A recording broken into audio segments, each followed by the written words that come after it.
Coming up tonight on the news at 6. State lawmakers are considering a bill meant to ensure religious freedom, but some worry it could open the door for discrimination.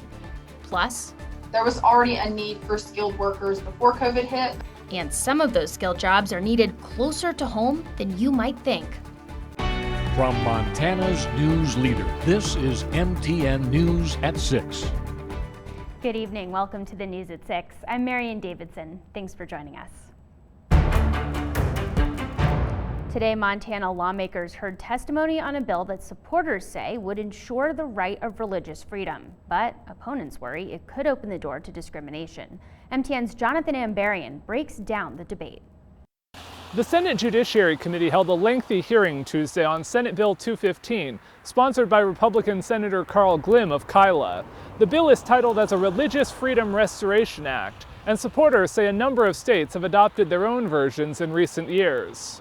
SB 215 would say state and local governments can only put a burden on a person or organization's right to free exercise of religion if their action is essential to further a compelling governmental interest, and the least restrictive means of achieving that. Supporters say they want to ensure potential impacts on someone's religion are considered with the highest scrutiny in courts. But opponents say the language is broader than other similar laws, and it would encourage challenges to existing laws, particularly local non-discrimination ordinances. During the hearing, Senator Bryce Bennett, a Democrat from Missoula and member of the LGBT community, asked Glimm to justify the potential impacts of the bill. This bill is very personal to me, and the testimony that we heard today was personal to me as well, because I have lived those experiences.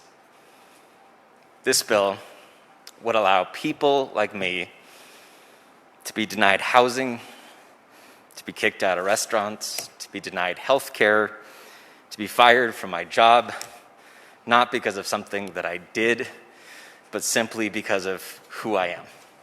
This bill is not a blanket license to discriminate. All this bill does is gives an ability to use religion in the court of law, and those arguments that you are referring to would have to then be worked out in the court. But all the examples that you gave, I don't think a single one of them would qualify under this bill.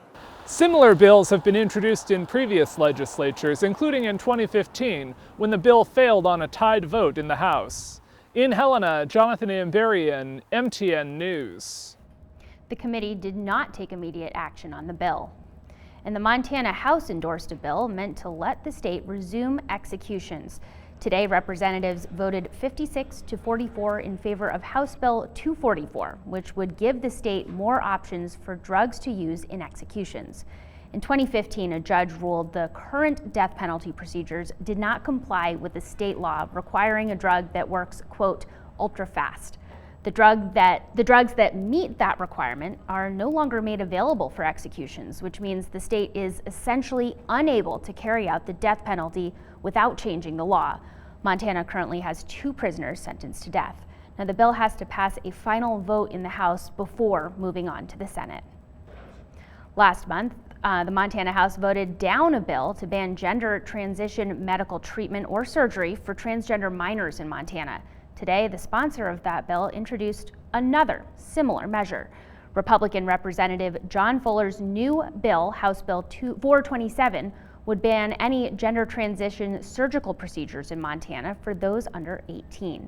Now, 3 weeks ago, on a 51-49 vote, the Montana House voted down Fuller's original bill, which would have banned both treatment and surgery for transgender minors. House Democrats objected to the new bill's introduction, saying it mirrors a bill that was already killed. But the House Rules Committee, in a 13-7 party line vote with Republicans in favor, accepted the new bill, allowing a new hearing to be scheduled soon. Fuller has argued children should not be allowed to undergo sex change procedures that could affect them for life. The bill will likely be heard in the House Judiciary Committee.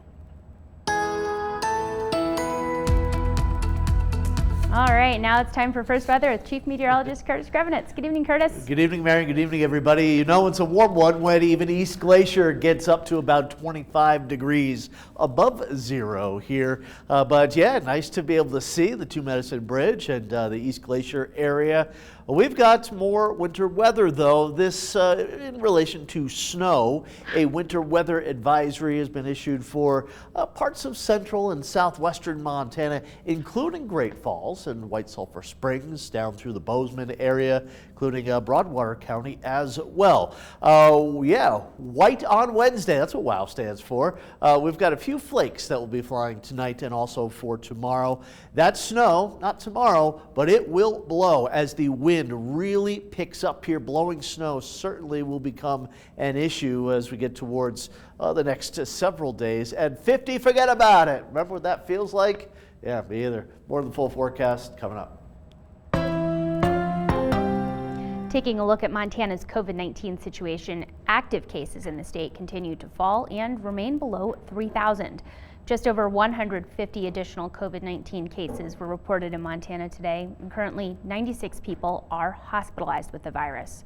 2 deaths were reported today, which brings the statewide death total to 1,343.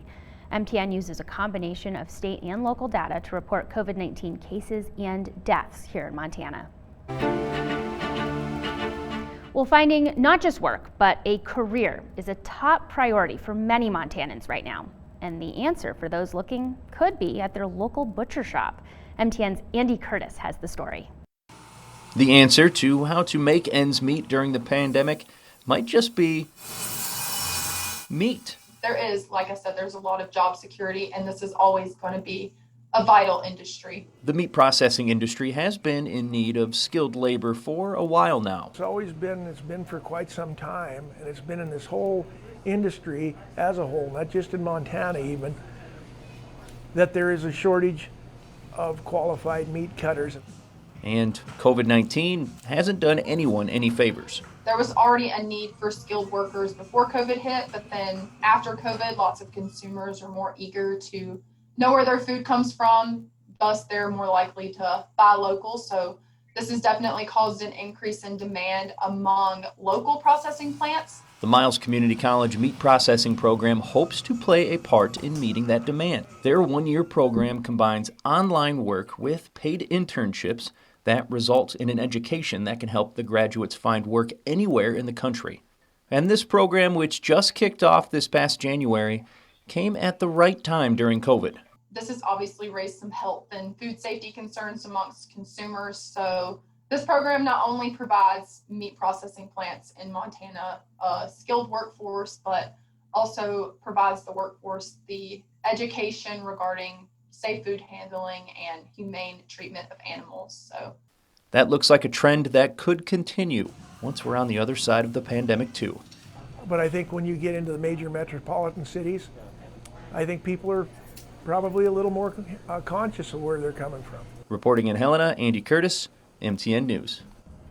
To learn more about the Miles Community College Meat Processing Program and how to contact them, check out this story on our website, ktvh.com. And the Lewis and Clark County Motor Vehicles Department will soon be open a little longer. County commissioners approved expanded hours for the department starting March 1st. Right now, the MVD office hours are 7:30 a.m. to 5 p.m. The expanded hours next month will run from 7 a.m. to 6 p.m. The county says the goal of the added hours is to allow for more title appointments and extend the hours of the renewal line. MVD appointments can still be scheduled online and can be fully done online. There's also a webcam so people can see what the lines look like for the MVD office before they get there. And still ahead on the news at 6, an important step to ending the pandemic proves challenging to complete. What you need to know about vaccinating the homeless. Up next. From Montana's news leader, you're watching MTN News at 6. Welcome back to the news at 6. Vaccinating the nation's homeless comes with its own unique set of challenges.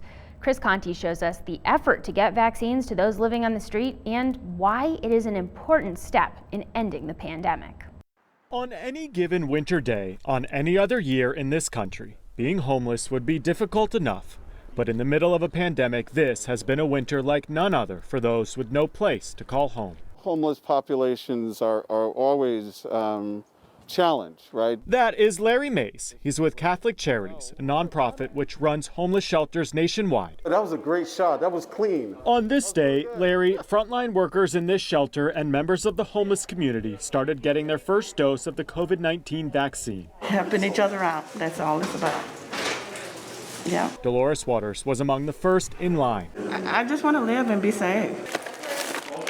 Across the country, the burden of vaccinating the homeless is falling on nonprofits and shelters. Health officials say it's critical those who are homeless get the shot because so many who live on the street are often surviving in tight-knit groups, giving the virus a perfect place to spread. They are a tight community, right? Social distancing is not easy, right? They rely on each other. It's critical that we get them, as many as we can, to trust in the system to get them vaccinated so that that begins to spread out as a network. But the process is not without challenges. Simply letting those in the homeless community know about vaccination sites like this one is difficult enough. Even more challenging, making sure they come back to get their second shot. Those who are homeless are more susceptible to catching communicable diseases. And anyone with poor access to health care in general translates to fewer opportunities for vaccinations. It's proactive. It's not waiting for them to absolutely come to us. We have to go to them. Absolutely, yeah.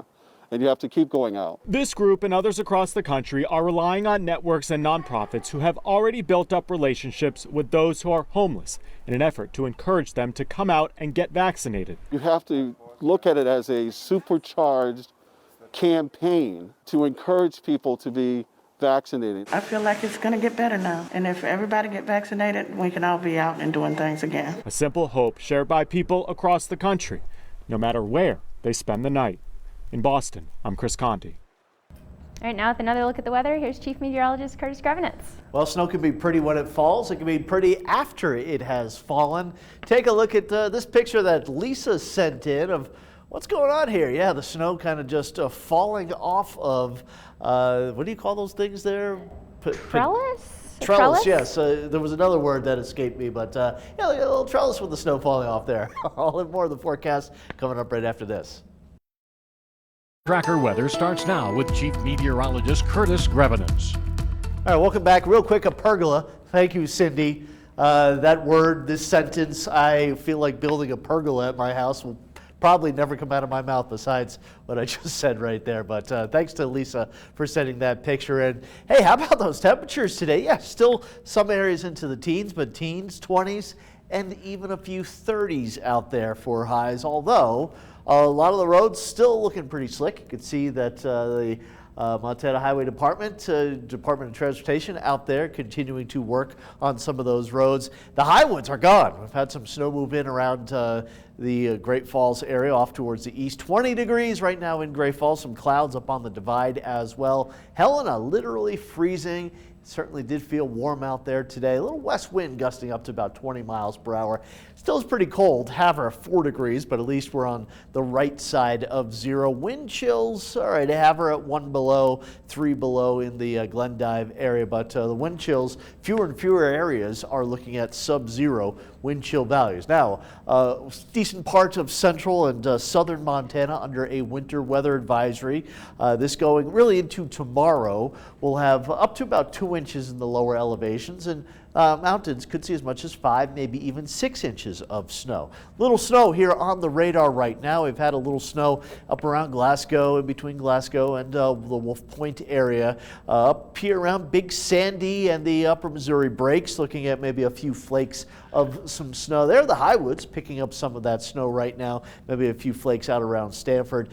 Geyser through Stanford and Belt and around Monarch and Nyhart. That's where we're under that winter weather advisory for tonight into tomorrow. And boy, a pretty good little snow last night and this morning out in the area closer to Canyon Ferry Lake. Not much in Helena, but about 5 inches of snow out there around the silos, and a report of about 9 inches. Thanks, Dan, for that information out there around Canyon Ferry. So That was just last night into today. South and west of Helena into the higher terrain had about 3-4 inches of some snow, and a little more snow here further off towards the west.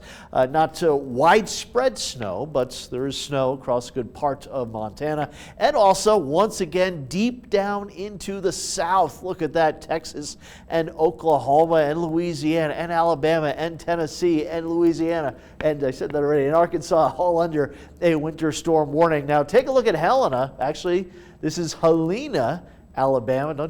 Can't stand it when they call you up and they say, where are you, in Helena? No, this is Helena. But this picture taken today from Brian Pope in Helena, Alabama, and just one more picture down there, enjoying a half-inch of snow. Thanks to Mr. Pope for sharing those pictures here. But taking a look at a few of the snow showers that will move through Montana here tonight into tomorrow.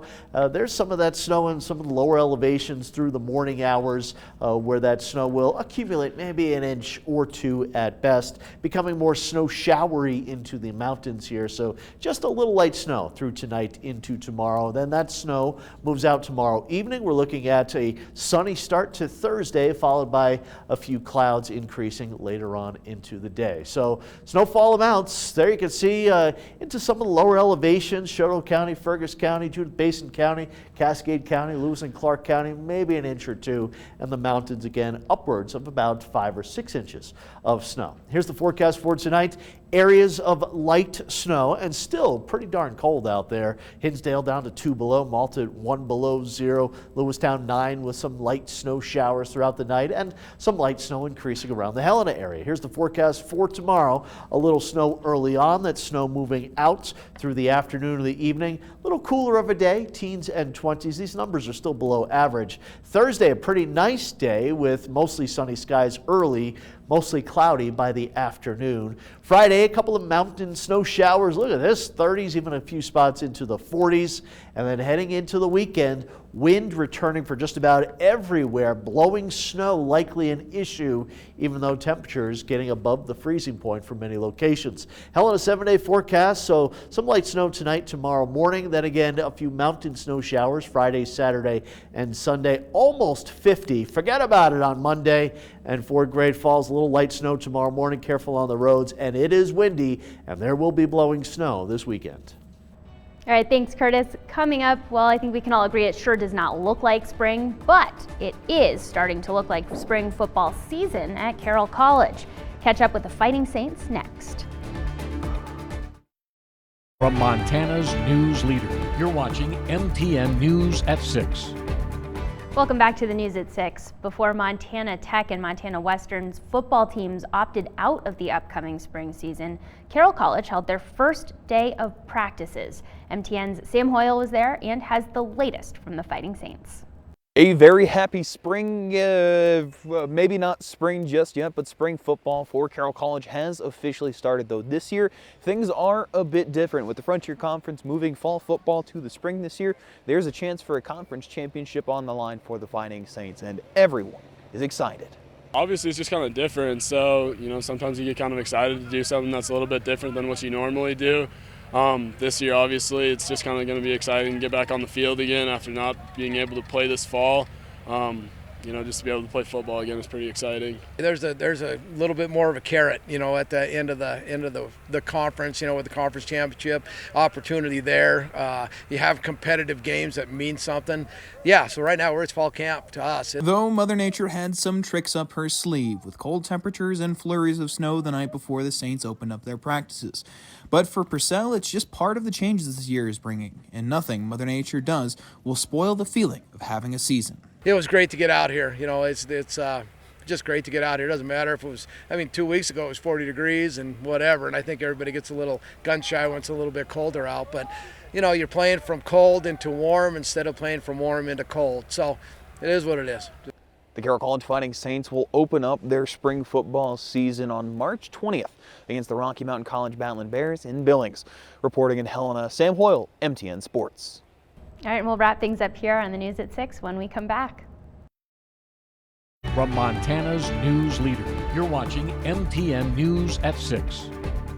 All All right, well, that does it for the news at 6. As always, we'll be back here tonight at 10 with your latest local headlines and a look at the weather, but you can stay with us, of course, around the clock on KTVH.com. And again, we'll see you back here tonight at 10. Thanks for watching and have a great evening.